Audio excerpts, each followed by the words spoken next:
অসংখ্য অগণিত যত আমার জগৎ আছে সমস্ত জগতের রহমত করে আপনারে প্রেরণ করেছি।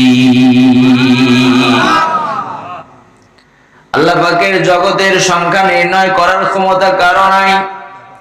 ওই অসংখ্য গণিত জগৎ সমূহের রহমত হচ্ছেন আমার নূর নবী মুহাম্মদুর রাসূলুল্লাহ সাল্লাল্লাহু আলাইহি ওয়াসাল্লাম। জোরে বলেন সুবহানাল্লাহ। ভাইরা আমার, আব্বাজান ইমানদারেরা, নবীজি তামাম সৃষ্টি কুলের জন্য রহমত হওয়ার কারণে আমার আল্লাহ পাক আমার আপনার নবীর নামটাকে স্বয়ং তার নামের সঙ্গে জুড়ে দিয়েছেন। জুড়ে বলেন কথা ঠিক কিনা? কোরআনুল কারীম আল্লাহ পাক বলেন, ওয়ারাফা'না লাকা যিকরাক। হাবিব, আমি আপনার আলোচনাকে, আপনার জিকিরটাকে তামাম সৃষ্টি রাজির মধ্যে সবচেয়ে সমুন্নত করেছি। আয়াতের ব্যাখ্যায় আল্লামা কাজী আয়াজ রাহমাতুল্লাহ আলাইহি তার শিফা শরীফের মধ্যে ব্যাখ্যা করেন, ইজা যুকিরতু যুকিরতা মাই। পৃথিবীর মানুষ, তোমরা শুনে রেখে দাও, যখনই আমি আল্লাহ পাকের জিকির হবে, আমি আল্লাহ পাকের যখনই স্মরণ হবে, আমার স্মরণের পাশাপাশি আমার হাবিব, আমার বন্ধুর নামটাও স্মরণ করা হবে।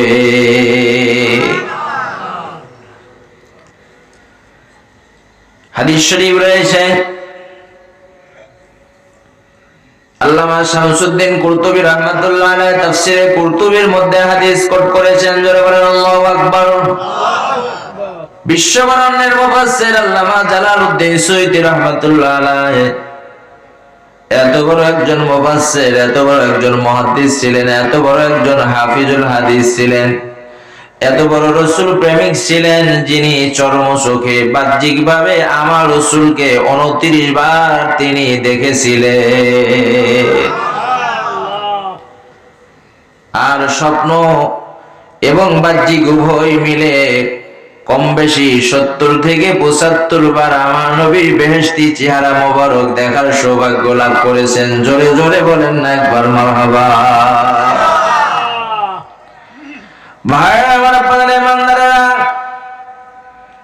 সে বিশ্ববরণের মুফাসসির কিরাম তেনাদের মাশহুর তাফসীরের মধ্যে জালালউদ্দিন সুয়ুতী হুজুর তাফসীরে দুররে মানসুরের মধ্যে আল্লামা শামসুদ্দিন কুরতুবী রাহমাতুল্লাহ আলাইহি তাফসীরে কুরতুবীর মধ্যে একটি হাদিস কোট করেছেন। হযরত আবু সাঈদ খুদরি রাদিয়াল্লাহু তাআলা আনহু থেকে বর্ণিত, তিনি বলেন, প্যারা নবী, মায়া নবী, বেহেশতি নবী আমার বলেন, একদা জিবরাইল আলাইহিস সালাম আমার কাছে আসলেন, অতঃপর জিজ্ঞাসা করলেন আমাকে, ইয়া রাসূলুল্লাহ, ইয়া হাবিবাল্লাহ, আপনি কি জানেন মহান আল্লাহ পাক আপনার সম্মানটাকে, আপনার তাজিম, আপনার আজমতটাকে আমার আল্লাহ কিভাবে স্মরণ করেন, কিভাবে সমুন্নত করেছেন? জোরে বলেন আল্লাহু আকবার। প্যারা নবী, মায়ার নবী, বেহেশতি নবী জিবরাইল সালামকে বলেন, ইয়া আখি জিবরাইল, আল্লাহু আ'লামু, আমার আল্লাহ পাক তিনি অধিক জ্ঞাত, অধিক জানেন আমার নামটাকে তিনি কিভাবে তার নামের সঙ্গে স্মরণ করেন, কিভাবে আমার নামটাকে তিনি সমুন্নত করেছেন, সর্বোচ্চ আকাশচুম্বী সম্মান ইজ্জত দিয়েছেন, এটা আমার আল্লাহ পাক ভালো জানেন। জিবরাইল বলেন, ইয়া রাসূলুল্লাহ, ইয়া হাবিবাল্লাহ, আমার আল্লাহ পাক জানিয়ে দিয়েছেন এই পৃথিবীর বুকে যেখানে যেথায় যখনই মহান আল্লাহর নাম স্মরণ হবে, তখনই আপনার মহব্বতের ভালোবাসার নামটাও স্মরণ করা হবে।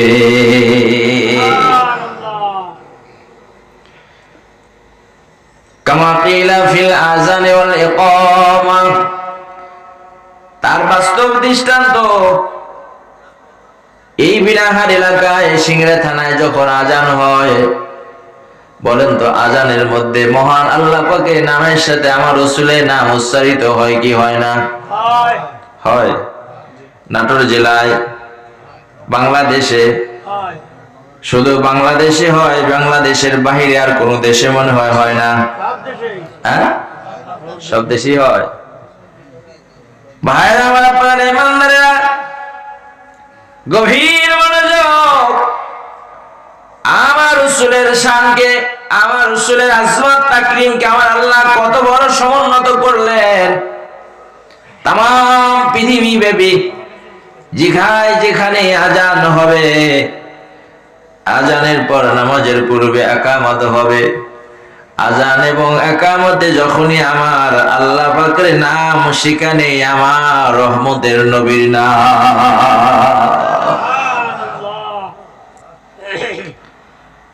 বন্ধুরা আমার, আব্বাজান ইমানদারেরা, সেই নবীজি রহমত, আমার নবী পৃথিবীতে আসার পূর্বে আমার আল্লাহ এই পৃথিবীর বুকে মানুষকে দেখিয়ে দিয়েছেন। জোরে বলেন আল্লাহু আকবার। কারণ আমার নবী পৃথিবীতে আসার আগেও আমার নবী, জোরে বলেন কথা ঠিক কিনা?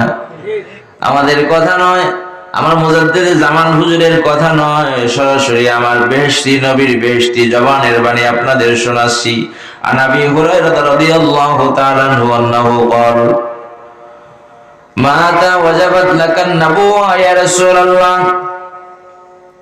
قال রাসূলুল্লাহ সাল্লাল্লাহু আলাইহি ওয়াসাল্লাম কুনতু নাবিয়্যা আদামু বাইনাল মা'i ওয়াত তিন ওয়া ফি রাওয়ায়াতিল উখরা কুনতু নাবিয়্যা ওয়া আদামা বাইনার রূহি ওয়াল জাসাদ। জোরে বলেন আল্লাহু আকবার। সুনানে তিরমিজি 3609 নম্বর হাদিস। বেহেশতি নবীকে আবু হুরায়রা রাদিয়াল্লাহু তাআলা আনহু বলেন, জিজ্ঞাসা করা হলো, ইয়া রাসূলুল্লাহ, ইয়া হাবিবাল্লাহ হুজুর, কখন কোন সময় থেকে আপনি পৃথিবীর বুকে নবী, কোন সময় থেকে আল্লাহ পাক আপনাকে নবী করে রাসূল করে কবুল করেছেন? রাহমাতুল লিল আলামিন নবী আমার জানিয়ে দিলেন, এ আমার সাহাবীরা, ফলোয়ারেরা, শোনো, যেই সময় আব্বা জান আদম আলাইহিস সালাতু ওয়াস সালাম রূহ এবং জাসাদের মধ্যে এখনো দুইটার সমন্বয় হয় নাই।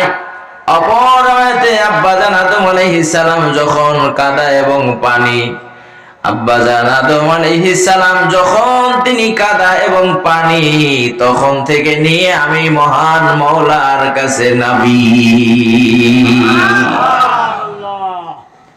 এখানেও এক শ্রেণীর মানুষ ফতোয়া দিতে কণ্ঠাবোধ করে না।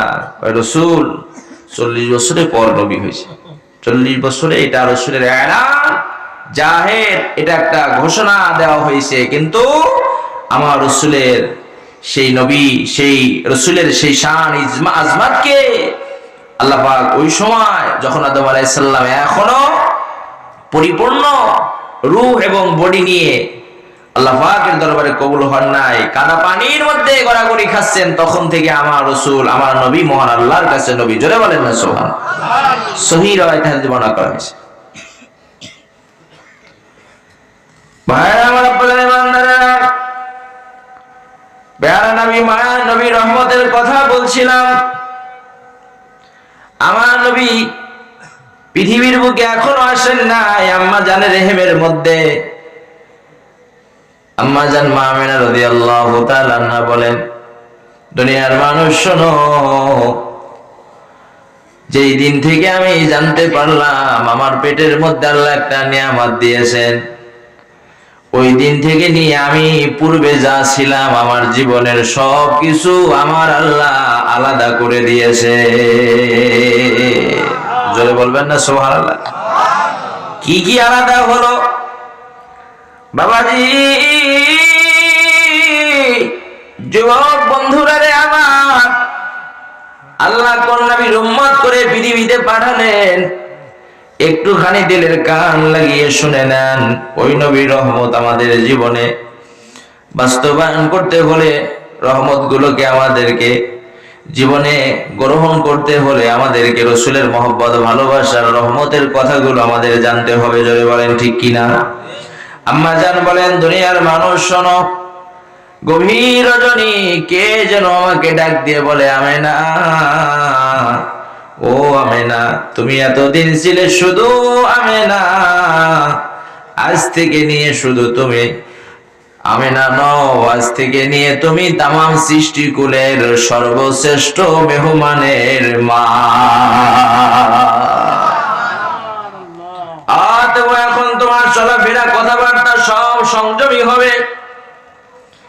শুধু তাই নয়, আম্মা জান বলেন, দুনিয়ার মানুষের শোনো, আরবের রসম রেওয়াজ অনুযায়ী, রীতি অনুযায়ী কুয়া থেকে পানি তুলতে হয়। আমি আমেনা ইতপূর্বে পানি তুলেছি, কলসি বা বালতির গলায় রশি লাগিয়ে কুয়ার অনেক নিচ থেকে অনেক কষ্ট করে হামাগুড়ি দিয়ে অনেক পরিশ্রম করে টেনে টেনে পানি তুলেছি। কিন্তু যেই দিন আমার রেহেমের মধ্যে আমার আল্লাহর এই রহমতে বরকত আমার আল্লাহ পাক দিয়ে দিলেন, এরপরে যখন আমি ওই কুয়ায় ওই কূপে পানি আনতে যাই, অন্য অন্য আমার বান্ধবীরা, আমার সহপাঠীরা, আমার প্রতিবেশীরা, তারা যখন পানি নেয়, ওরা ঠিক ওই কূপের নিচ থেকে বালতি বা কলসির গলায় রশি লাগিয়ে অনেক কষ্ট করে পানি তোলে। কিন্তু যেই দিন থেকে আমার রহমতের নবী, মায়ার নবী আমার রেহেমে আসছে, এইবার থেকে নিয়ে আমি যখন ওই কুয়ার সামনে দাঁড়াই, আমাকে আর বালতি কলসি আর হাতে নিতে হয় না, রশি হাতে নিতে হয় না। কুয়ার সামনে দাঁড়াইতেই মহান আল্লাহর কি কারিশমা, কুয়ার তলদেশের পানি আমি আমেনার হাতের নাগালে এসে হাজির হয়ে যায়। আমাকে আর হামাগুড়ি দিয়ে আর নিচু হয়ে আর কুয়ার নিচ থেকে আর পানি তুলতে হয় না, অটোমেটিক আমার হাতের সামনে চলে আসে। জোরে বলেন না সুবহানাল্লাহ। ভাই আমার আপনাদের ইমানদারেরা, কোন একদিনের ঘটনা, আম্মা জান যাচ্ছেন ওই কুয়ার পানি আনতে, পথিমধ্যে দেখা যায় রয়্যাল বেঙ্গল টাইগার, সবচেয়ে হিংস্র প্রাণী। জোরে বলেন কথা ঠিক কিনা?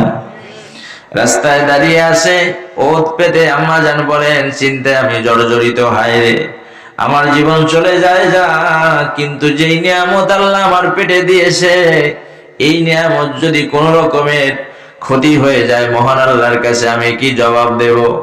আম্মা জান চিন্তায় জর্জরিত, যত কাছে যাচ্ছে ভয় বেড়ে যাচ্ছে। এক পর্যায়ে যখন ওই রয়্যাল বেঙ্গল টাইগারের সন্নিকটবর্তী হয়ে গেলেন আম্মা জান বলেন, দুনিয়ার মানুষ শোনো, আমার নবীকে আমার আল্লাহ কত রহমত করেছিলেন, অত বড় একটা হিংস্র প্রাণী কি আমারে শিকার করবে, কি আমারে ভক্ষণ করবে, কি আমারে আঘাত করবে? একটা বিড়ালের মতো সামনের দুটি পা নোয়ায় দিয়ে সেজন্য মহান আল্লাহর কাছে আরজু পেশ করতে আছে, আল্লাহ আমাকে একটু কথা বলার সুযোগ দেন। রহমাতুল লিল আলামিন নবী মায়ের পেটের মধ্যে আছে, এই সুযোগে আজকে একটু আপনার হাবিবকে আমি সালামের নজরানা দিয়ে দেব। জয় বলেন সুবহানাল্লাহ। চার পায়া জানোয়ার রয়্যাল বেঙ্গল টাইগার, একটা হিংস্র প্রাণী, আম্মা জানের পেটের মধ্যে আমার নবীজি সেই সময় সে ইচ্ছা পোষণ করেছে, তাকে একটু সালামের নজরানা দেবে। জোরে হবে না সুবহানাল্লাহ? ভাইরা আমার প্রধান ইমানদারেরা, আম্মা জান বলেন, এখানেই শেষ নয়, মাত্র 3 থেকে 4 মাস, মতান্তরে 6 মাস আমার নবীর বয়স যখন মায়ের পেটের মধ্যে, সেই সময় আব্বা জান পৃথিবী ছেড়ে চলে গেলেন। আমার নবী জীবনে কোনোদিন আব্বার চেহারা দেখতে পারেন নাই, চিরয়তীম। আমার নবী জীবনে কোনোদিন বাবার চেহারা দেখার সুযোগ পান নাই। সে মায়ের নবী, দয়ার নবী আমার মায়ের পেটে অবস্থান করেছেন। আমিনা রাদিয়াল্লাহু তাআলা আনহা স্বামীর অবর্তমানে, স্বামীর মৃত্যুতে তিনি বিধবা হয়ে গেলেন। জোরে বলেন ঠিক কিনা? এই অবস্থায় আরবের মক্কা মুআজ্জামার কিছু মহিলারা, রমণীরা, খাজা আব্দুল মুত্তালিব, যিনি খাজা খানায় কাবার মুতাওয়াল্লি, তার কাছে গিয়ে কমপ্লেইন করলেন, অভিযোগ করলেন, শুনুন বাইতুল্লাহর মুতাওয়াল্লি, আপনি আমাদের লিডার, আপনি আমাদের সর্দার, আপনি আমাদের নেতা, আপনি আমাদের মহামুরব্বী, একটা অভিযোগ নিয়ে আপনার কাছে আসছি, যথাযথভাবে আপনি তার সমাধান দেবেন। কয় কি অভিযোগ? কয় অভিযোগ হলো, একজন মা যখন স্বামী হারিয়ে ফেলে, স্বামী যখন মারা যায়, সে বিধবা হয়ে যায়। আগের জীবনের চলাফেরা যেমন থাকে, বিধবা হয়ে গেলে আরো শালীনতার সাথে, আরো সংযমী হয়ে নিজেকে একদম ছোট মনে করে তার জীবন পরিচালনা করতে হয়। জোরে বলেন ঠিক কিনা? কয় ঠিকই তো আছে তোমাদের কথা, আবার সেখানে সমস্যা কি? ইয়া বাইতুল্লাহর মুতাওয়াল্লি, আমরা যে অভিযোগ নিয়ে আসছি, অভিযোগটা হলো আপনার পুত্রবধূ আব্দুল্লাহর বিবি আমেনা, তার মৃত্যুর পর আমরা তার পাশে আসলে দেখতে পাই সে সবচাইতে দামি দামি সেন্ট, দামি দামি খুশবু আতর মক্কা মদিনার এই আরবের বড় বড় মার্কেট থেকে যেন ক্রয় করে তার শরীরে মাখে। তার পাশে আসলেই তার শরীর থেকে ওই রকম ঘ্রাণ পাওয়া যায়। এটা একজন বিধবা নারীর জন্য, মহিলার জন্য এটা অশোভনীয়, এটা সমীচীন নয়। মুআজ্জাজ হাজিরিন, আমাদের দেশে রসম আছে, মা বোনেরা, আল্লাহ না করুক কেউ যদি স্বামী হারিয়ে ফেলে, স্ত্রীর আগে স্বামী মারা যায়, নাকের ফুল, কানের দুল, এগুলো যা আছে ম্যাক্সিমাম খুলে ফেলে, ঠিক না? শরীয়তের কোনো বিধিনিষেধ জোরালো না থাকলেও এখানে কিন্তু একটা দিমাগের ব্যাপার, আকলের ব্যাপার, যে এই নাকের ফুলটা, কানের দুলটা কার জন্য পড়েছে বলেন? স্বামীর জন্য না? সর্বপ্রথম যেদিন আপনার আকদকানি হয়, ইজাব কবুল হয়, নাকের ফুলটা কিন্তু নিয়ে যায়, ঠিক না?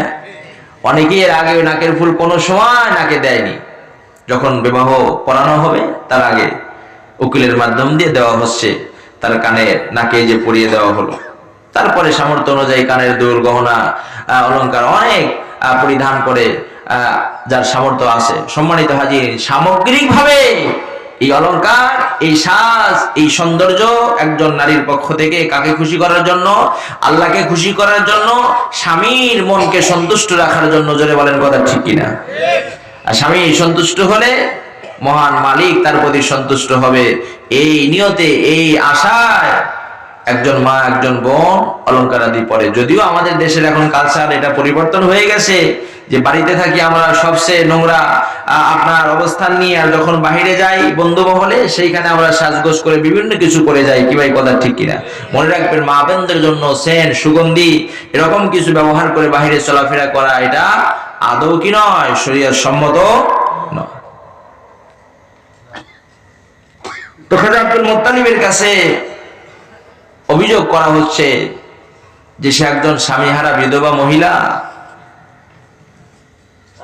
আমরা দেখতে পাই, আমাদের অনুভূতিতে আসে, আমাদের নাকে আমরা ঘ্রাণ পাই আগের চাইতে, সেজন্য এখন আরো বেশি দামি দামি সেন্ট, খুশবু তার আপনার শরীরে লাগায়। আমরা তার কাছে গেলেই সেই সুবাস আমাদের নাকে আসে। বলেন সুবহানাল্লাহ। ভাইরা আমার, আপনাদের বান্দারেরা, খাজা আব্দুল মুত্তালিব চলে আসলেন। মা আমিনাকে জিজ্ঞাসা করলেন, প্রিয়তম আমার পুত্রবধূ, আমার বৌমা, ও মা, তোমার বিরুদ্ধে এরকম কমপ্লেইন আমি আশা করি না। মারে, তোমার বিরুদ্ধে এরকম অভিযোগ হবে আমি কখনো কামনা করি না রে মা। আব্বাজান, কি কমপ্লেইন, কি অভিযোগ আমার বিরুদ্ধে দেওয়া হয়েছে, একটু দয়া করে বলেন। আম্মাজানকে বলা হলো, তোমার সহপাঠী প্রতিবেশী বোনেরা অভিযোগ করেছে তোমার স্বামীর পর বিধবা হয়ে তুমি নাকি আরো মক্কা মুআজ্জামার সুপার মার্কেট থেকে দামি দামি আতর, খুশবু, সেন্ট কিনে শরীরে ব্যবহার করো, তাদের নাকি এই সুবাস পায়। আম্মা জানের দুই চোখ বড় পানি গড় গড় করে গাল বেয়ে বেয়ে পড়ে।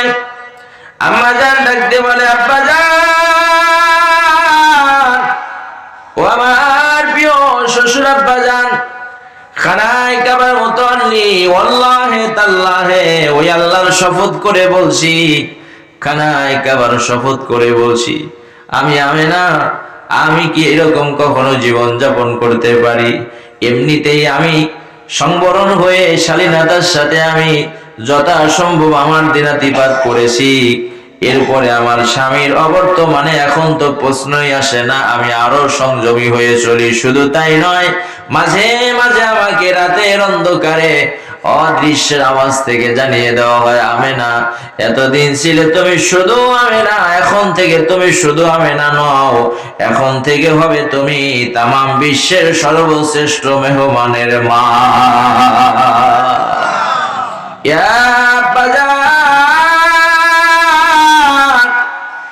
এই সুসংবাদ শোনার পর আমি কি আর কখনো আমার চলাফেরা ওই রকম করে আমি সাধারণ কোন মহিলার মতো আমি করতে পারি? আব্বাজান, এটা কি আপনি মনে করতে পারেন?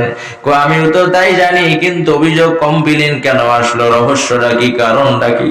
আম্মাজান ডাক দিয়ে বলে, ইয়া বাইতুল্লাহর মুতাওয়াল্লি, ও আমার আব্বাজান শোনো, আমার কোন বাজার থেকে মার্কেট থেকে ক্রয় করা কোন সেন্ট সুবাস আমার শরীরে নাই, তবে কেন আমার শরীর থেকে এমন সুবাস গন্ধ ছড়িয়ে যায়? ও আমার শ্বশুর আব্বাজান, যেই দিন থেকে আমি আমার অনুভূতিতে আমি বুঝতে পেরেছি আল্লাহ আমার রেহেমের মধ্যে আল্লাহ একটা নিয়ামত দিয়েছেন, ওই দিন থেকে নিয়ে আমি আমেনা যখন ঘরে থাকি ঘরের মধ্যে, আমি আমেনা যখন বাহিরে আসি বাহিরে গেলে, আমি আমেনা রান্না ঘরে গেলে, আমি আমেনা যেখানে অবস্থান করি, আমার শরীর থেকে আমার আল্লাহ মেশক আম্বরের খুশবু বের করে দেয়। আব্বাজান, আমার শরীর থেকে অটোমেটিক মেশক আম্বরের খুশবু, সেই সুবাস, সেই সেন্ট ছড়িয়ে যায়, আর আমার সহপাঠী, আমার বান্ধবীরা, প্রতিবেশীরা ওরা মনে করে যে আমি আরবের সুপার মার্কেট থেকে কোনো সেন্ট কিনে ব্যবহার করি। আল্লাহ, আমার শরীরে আল্লাহ যে নিয়ামত দিয়েছে আমার রেহেমে, ওই নিয়ামতের সুবাস সেন্ট তামাম মক্কা মুআজ্জামার জমিনে ছড়িয়ে যায়। জোরে বলেন না সুবহানাল্লাহ। ভাইরা আমার আপনাদের ইমানদারেরা, এই জন্য প্যারা নবী মায়া নবী বেহেশতি জওয়ানের বাণী আনাবি হুরায়রা রাদিয়াল্লাহু তাআলা আনহু قال رسول الله صلى الله عليه وسلم من صلى علي واحدا صلى الله عليه عشرا رواه মুসলিম। সহিহ মুসলিমের 408 নম্বর হাদিস, মিশকাতুল মাসাবি খুললে পাবেন 921 নম্বর হাদিস। আবু হুরায়রা রাদিয়াল্লাহু তাআলা থেকে বর্ণিত, তিনি বলেন, প্যারা নবী মায়ার নবী বলেছেন, যে বা যারা আমি নবীর উপরে অনলি একবার শুধু সাল্লাল্লাহু আলাইহি ওয়াসাল্লাম এতটুকুন বাক্য তেলাওয়াত করবে, নগদে আমার আল্লাহ তার নামায় আমলে 10টি রহমত নাজিল করে দেবে। 10টি রহমত বলতে এখানে 10টি সওয়াব আল্লাহ তার নামায় আমলে লিখে দিবে। জোরে হবে একবার সুবহানাল্লাহ।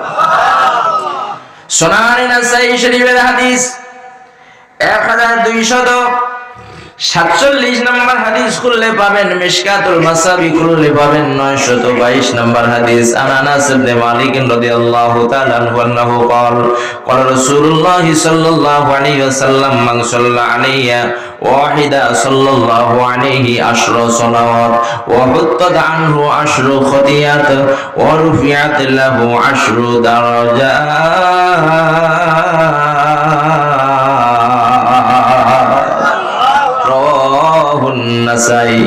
আনাস বিন মালিক রাদিয়াল্লাহু তাআলা আনহু থেকে বর্ণিত, আমার রাসূলের একটানা 10 বছর যিনি খেদমতের আঞ্জাম দিয়েছেন, জোরে বলেন আল্লাহু আকবার। প্যারা নবী মায়ার নবী রহমতের কথা বলছিলাম। আনাস রাদিয়াল্লাহু তাআলা আনহু 10টি বছর বিরামহীন ভাবে আমার নবীর খেদমতের আঞ্জাম দিয়েছে, জোরে বলেন আল্লাহু আকবার। ছোট্টবেলায় মায়ের কোল খালি করে আমার নবীর খেদমতে আত্মনিয়োগ করেছেন। মা একদিন কৌতূহলবশত আমার নবীর দরবারে গিয়ে আনাস রাদিয়াল্লাহু তাআলা আনহু পাশে নবীকে জিজ্ঞাসা করে, ইয়া রাসূলুল্লাহ, ইয়া হাবিবাল্লাহ, আমার আনাস ছোট্ট বয়সে আপনার খেদমতে আসলো, এতদিন চলে যায়, একটা দিন যে আমি মায়ের কথাও বলে না, হুজুর আপনার দরবারে আনাস এত বড় কি মধু পেয়ে গেছে। জোরে বলেন না একবার সুবহানাল্লাহ। প্যারা নবী বেহেশতি নবীর সম্মুখে আনাস রাদিয়াল্লাহু তাআলা বলেন, ইয়া রাসূলুল্লাহ, ইয়া হাবিবাল্লাহ, মনে কিছু নেবেন না, আপনি যদি পারমিশন দেন আমার মায়ের প্রশ্নের জবাবটা আমি আনাস নিজে দিতে চাই। আমার নবী বলেন, আনাস কি জবাব দিবা তুমি দাও। আনাস রাদিয়াল্লাহু তাআলা আনহু বলেন, ইয়া আম্মা জান, ও আমার মা, ও আমার জনম দুঃখিনী মা, আমার গর্ভধারিণী মা, কেন তোমাদের কথা আমি ভুলে গেলাম? এই ছোট্ট বয়সে মায়ের কোল খালি করে নবীর দরবারে কেন পড়ে থাকি রে মা। ও মা, এই পৃথিবীতে ভাইয়ের যে ভালোবাসা আছে ভাইয়ের জন্য, বোনের ভালোবাসা আছে ভাইয়ের জন্য, বন্ধুর ভালোবাসা বন্ধুর জন্য, একজন সন্তান হিসেবে বাবার জন্য, স্বামী স্ত্রীর মধ্যে, শুধু তাই নয়, পিতা মাতা হিসাবে যত স্নেহ মায়া ভালোবাসা আদর যত কিছু সন্তানকে দিতে পারে, ও মা, আমি তোমার সন্তান আনাস তোমার সামনে সাক্ষী দেই রে মা, তামাম পৃথিবীর মধ্যে যত ভালোবাসার যত নজির তুমি দেখাও, সবার চাইতে রহমাতুল লিল আলামিনের দরবারে সবচাইতে বেশি ভালোবাসা পাওয়া যায়। সেই ভালোবাসার টানে, সেই ভালোবাসায় মুগ্ধ হয়ে আর কারো কথা আমার মনে হয় না, সবাইকে আমি ভুলে গেছি। জোরে বলেন না সুবহানাল্লাহ। প্যারা হাজিরিন, আনাস রাদিয়াল্লাহু তাআলা আনহু থেকে বর্ণিত, তিনি বলেন, প্যারা নবী মায়ার নবী বলেছেন, যে বা যারা আমার প্রতি অনলি একবার দরুদ শরীফ পাঠ করলো, আমার আল্লাহ পাক তার নামায় আমলের সাথে সাথে নগদ 10টি সওয়াব দান করে দেয়। জোরে বলেন সুবহানাল্লাহ। 10টি গুনাহ মাফ হয়ে যায়, তার সম্মান ইজ্জতকে আমার আল্লাহ 10 গুণ বাড়ায়া দেয়। জোরে জোরে বলেন না একবার সুবহানাল্লাহ। 10টি গুনাহ মাফ হবে, 10টি সওয়াব হবে, 10টি সম্মান ইজ্জত আল্লাহ বাড়িয়ে দেবে একবার রাসূলের শানে দরুদ শরীফ পড়ার কারণে। জোরে বলবেন না সুবহানাল্লাহ। সে রাসূলের শানে একটু দরুদ শরীফ পড়লে, একটু মহব্বত আর সালাম দিলে ফতোয়ার শেষ থাকে না, বেদাত না জায়েজ কত কিছু বলার জন্য বসে আছে ফ্যাক্টরি নিয়ে। জোরে বলেন ঠিক কিনা? অনুরোধ করে যাব, যদি রাসূলের সবচেয়ে কাছের উম্মত হতে চান, নামাজ রোজা হজ যাকাত হালাল হারামের তমিজ করে আমার রাসূলের শানে সর্বোচ্চ দরুদের আমল করবেন, কিয়ামতের ময়দানে আমার রাসূলের কদমের একান্ত কাছে দাঁড়িয়ে যেতে পারবেন। বিশ্বাস আছে তো? ইয়াকিন ঈমান আছে তো? ঈমান থাকলে তাহলে মাহফিলে কথা শুনে সার্থক হবে, বলেন ইনশাআল্লাহ। ভাইরা আমার প্রধান ইমানদারেরা, হাদিস শরীফ দলিল নিয়ে নেন।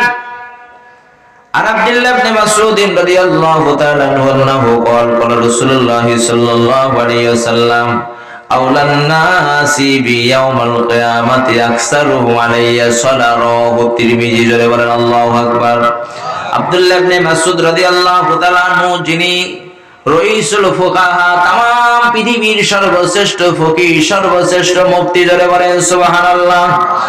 এই সর্বশ্রেষ্ঠ মুফতি আব্দুল্লাহ ইবনে মাসউদ রাদিয়াল্লাহু তাআলা আনহু বলেন, প্যারা নবী মায়া নবী বলেছেন, উম্মতেরা রে শোনো, এই পৃথিবীর বুকে তথা হায়াতুদ দুনিয়া থেকে আমি নবীজির উপরে যে সবচেয়ে বেশি দরুদের আমল করবে, আমি রাসূলের উপরে সবচেয়ে বেশি দরুদ শরীফের নজরানা দেবে, কিয়ামতের ময়দানে আমার ওই উম্মতিনি, সে যে জাতির যে বংশের যে গোত্রের যে বর্ণের হোক না কেন, কিয়ামতের ময়দানে আমি নবীর সবচেয়ে নিকটে থাকবে। রাসূলের কাছে থাকা কিয়ামতের ময়দানে, এটা যে কত বড় ভাগ্যের ব্যাপার, কত বড় যে একটি সম্মান ইজ্জতের ব্যাপার, দুনিয়ার হাইসিয়াতে আমরা বুঝতে পারি। যদি একজন চেয়ারম্যান কোথাও আসে, তার কাছে দাঁড়াইতে পারলে নিজেকে আমরা অনেক বড় মনে করি। কি বলেন? যদি একজন আপনার এমপি অত দূরে না, একজন উপজেলা চেয়ারম্যান হয়, তার কাছে গেলে আর সেখান থেকে যদি একজন মেয়র মহোদয় হয় পৌরসভা, তার পাশে